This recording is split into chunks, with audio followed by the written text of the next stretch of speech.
anterior cingulate mid cortex? It's there in the new edition. Okay. So I will tell you now. Okay, pay attention. Yes, you pay attention. Stop looking in the book. You will learn. Even if it is not there in your book.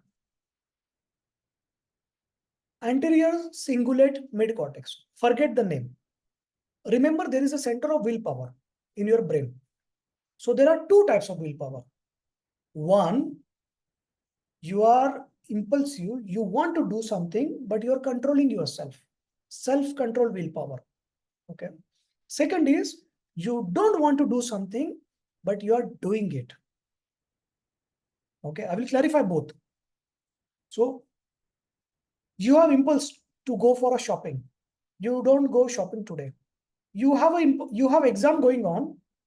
You have to prepare. You know that you have to prepare, but you are planning for a movie because your roommates are going for a movie. All those children watching with their mothers or watching this YouTube. You know you have to prepare for your exam, but you want to go out with your girlfriend or boyfriend. You have to control this. So that is a self-control. Okay. You know that promiscuous behavior is bad.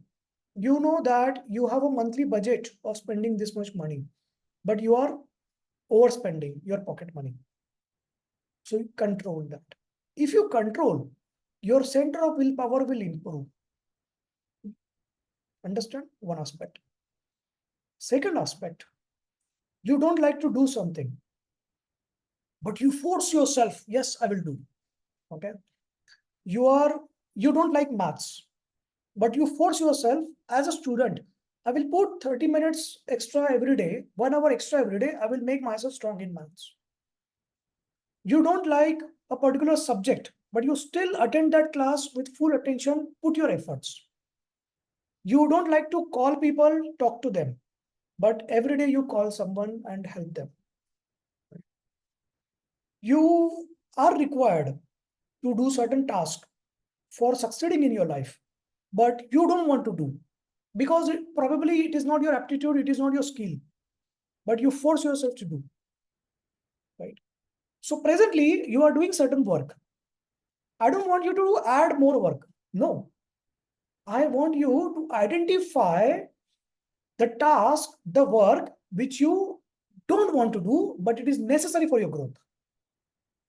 You understand? So adding more work doesn't help. Taking up a responsibility, a task where you will, hey, this is so distracting. So where you will, like ADHD patient like me will get more distracted, my dear. I don't know whether it is because of this gesture. I don't know. But my topic has completely shifted now. I forgot what I was speaking. Right. So if you do not like something and that is useful for your growth, you force yourself to do it. This is increasing your center of anterior mid-cingulate cortex. If you do that, your willpower will increase. I will tell you what is the benefit. Life is not fair. Life is going to treat you badly. Something bad will happen with you. Maybe in marriage, maybe in job, maybe business, maybe education. You will have to struggle a lot. Okay. When you are doing your further education, probably you may face some difficulties. You may face financial difficulty. You may face failure in particular subject. But you have to overcome that. You have to fight with yourself, your depression. You have to fight with circumstances. If you have a stronger anterior mid-cingulate cortex, you can do it better. Right? If you lose a job, you lose hope. If you are fired not because of your mistake, something was unfair to you. If you get a narcissist spouse and you are having a bad marriage, now you don't know how to start your life again or how to live within that. So you are going to need to do things which you don't like. Here, this willpower helps. When you grow older, more than 50 years of age, you start getting some diseases. And if you are weak, one day you will lose the hope to live, lose the willpower to live. If you have stronger anterior mid-cingulate cortex, you will have very strong willpower. I will tell you a story of my father. Just during lockdown, he had his first heart attack. Because the things got delayed, 80% of his heart got damaged. in myocardial ischemia. So only 20% was functioning after discharge. Angioplasty failed. Doctors say he will not survive more than 3 months. But he had such a strong willpower that after 1 month, he stayed in hospital for 1 month, and that was itself a miracle that he survived 1 month. He came back home, and I put all the hospital equipments at home, monitor, nurse, everything, daily visiting doctor, everything. And then one day I got a call from my brother. He said, Papa has stopped everything. He's only taking medicine, no nurse, no monitors, no doctor visit. I said, okay, I'll talk to him. And then he said, I'm good, not required. Doctor said he may not be able to walk because the heart function is 20%. And we had a double-story house. Daily, he started climbing downstairs, started walking in the garden for 1 kilometer. Slowly, over the next 6 months, he increased his walk for 5 kilometers. Okay. Then one day, and continued driving and everything. Okay. Going to the shopping, buying things, all those things. Continue normal life. Okay. He was a bhajan singer. So he started continuing his programs and all those things. One day, I got a call from his number. Okay. I answered this call and it was no answer. But I could hear some background noise. I was like, something is wrong. Something is wrong. Okay. This was a pocket dial. Okay. He didn't call me. This was a pocket dial. Then I called him back. Okay. And someone else answered. There was some shop owner probably. He said, the person whose phone is this, or this phone belongs to this person, he is unconscious. He is non-responsive. And he's lying on the floor of our shop. Please come immediately. So I was in Mumbai. I called up my brother. I sent him immediately. And he did some CPR and all those things. And somehow he regained consciousness and he drove his vehicle, two-wheeler, and came back home. Okay. But how can you get a call from an unconscious person? So that was a miracle. Okay. So his phone called me. And many times I miss the call sometimes, but I have a rule. I should not miss my parents' call. So I answered that call and I realized there's some error, some mistake is there. So I called. So he was saved second time. And he came back home. Next day, my brother is like, no, you rest for 2 days now. He was fighting. And then he called me, my brother, and said, Papa is not listening here. He wants to go outside. So I was like, yeah, good. Let him go. Because that is his center of willpower. He's fighting against all the odds. 20%. Doctor is saying you cannot walk. He's climbing down the stairs, climbing up the stairs, going for a garden round, doing all the routine work and going to visit friends, shopping, sabji, all those things. Good. Let him continue doing. And because he's doing that, he's surviving. Then one day, in the middle of the night, around late evening, I got a call from brother. It was March 2023 March, that Papa is having this symptoms. I said, this is an end stage now. Immediately take him to the hospital. He will need DC shock. At the end stage, you give the DC shock. I said, do it. And the typically time frame is 30 seconds to 2 minutes. You have to get it done. And he took it. He took father for the hospital. And I also went there. Somehow I was near my hometown. Okay. I don't know why. Yeah. I happened to be on my way journey to my hometown. And within 1 hour, I reached the place. By the time I reached at the hospital, they had given some medicine, something, CPR, all those things. He was non-responsive for next 1 hour, but his heart was still functioning, brain was functioning. And then they decided to give him shock.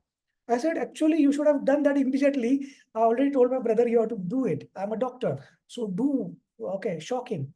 So they were like, no, there is a risk of paralysis, thromboembolism, all those things. I said, shock. Okay. So this is a VTAC shock. So they shocked and then he revived. And then he was like, hey, Pavan, you're back. I said, yeah, actually, somehow I came. I don't know how. And then he survived next 6 months. Okay. He stayed in the hospital for 1 month, this admission also. I stayed with him, obviously. For whenever he used to get admit, I used to be like also get admitted in a separate room, stay in the hospital only, eat hospital food, and enjoy serving him. So then doctor said, there is only one solution now. See, he had VTAC. This is the second time. That blank call you had, that was his also arrhythmia. So we need to install defibrillator. Okay. So artificial shock, you cannot give it every time. This time he reached hospital in time. But there is a device called ICT device. So when you implant in your heart inside after surgery, that device will itself give you shock. So I was like, yeah, it's good. It's good. Go ahead. Go ahead. So they're like, it's a costly surgery. I said, what are you talking nonsense? So do it. I can buy your hospital. You are talking costly surgery. So he did that. Convincing me. Okay. Then just be everything prepared, order done for ICD. Next day surgeon is going to do. I just research on what is this surgery.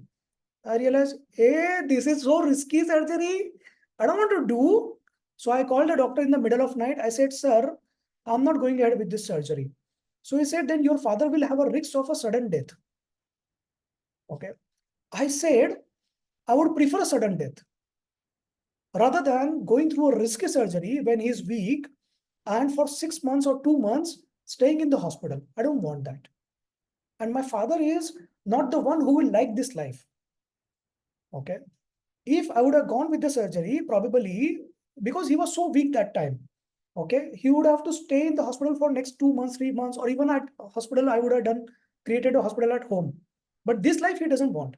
He wants a life of freedom, walking, meeting people, and going outside. He doesn't want a bedridden life. I would prefer a sudden death. So he was like, you're talking about your father. I said, yes, because I'm son, I can talk this.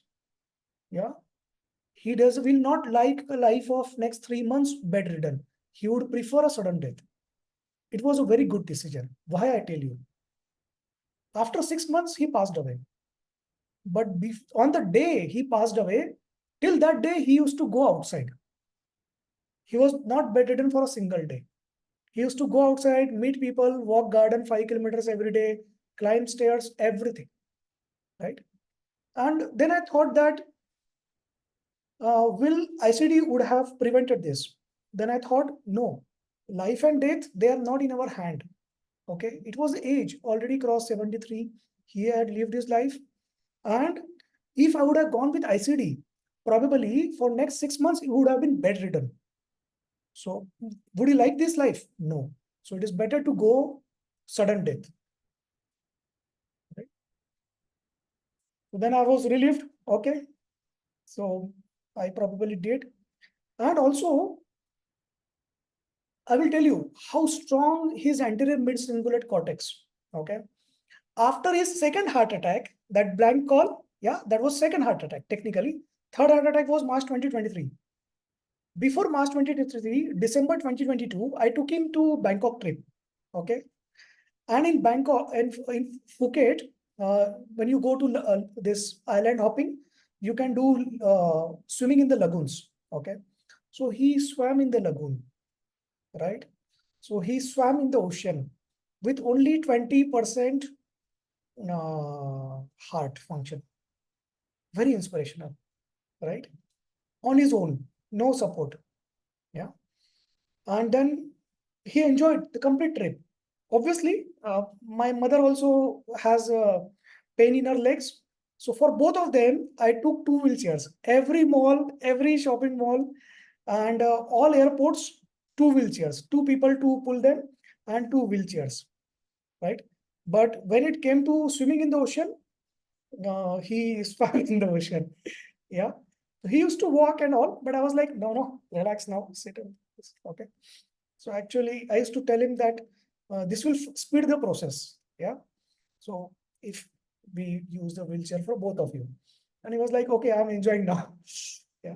So that was the journey of a person who has a very strong anterior mid-cingulate cortex. Okay. That is the importance of doing certain things.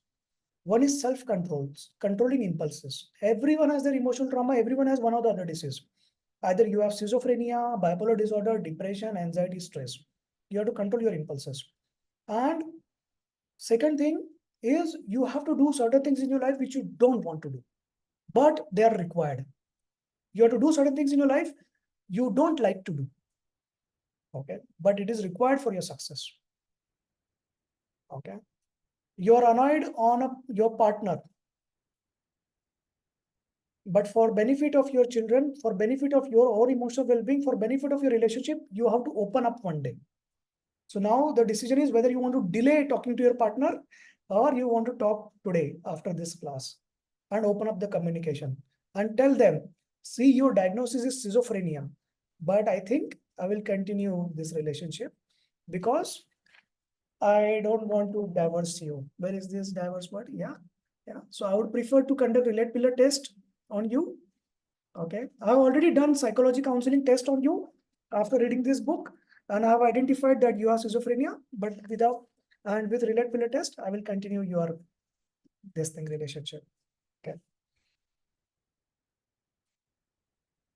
So that is a power of anterior mid cingulate cortex. So if you see that translates to willpower, that translates to will to live. When doctor says you cannot survive, doctor says you cannot do certain things, the anterior mid cingulate cortex gives you willpower to live. Yeah. You see, there are two types of patients. Both are diagnosed with cancer. Okay, someone has stage 2 cancer. After the diagnosis, that person loses weight, loses happiness, starts depression, dies in 6 months, dies in single chemotherapy cycle or radiotherapy cycle because the willpower is less. There is another person who is at stage 3, stage 4, but they are still fighting their life, still living normal life. Okay, still contributing to some success. Why? Because during their childhood, during their adolescence, during their adult life, they are doing certain things which they don't like but required to do.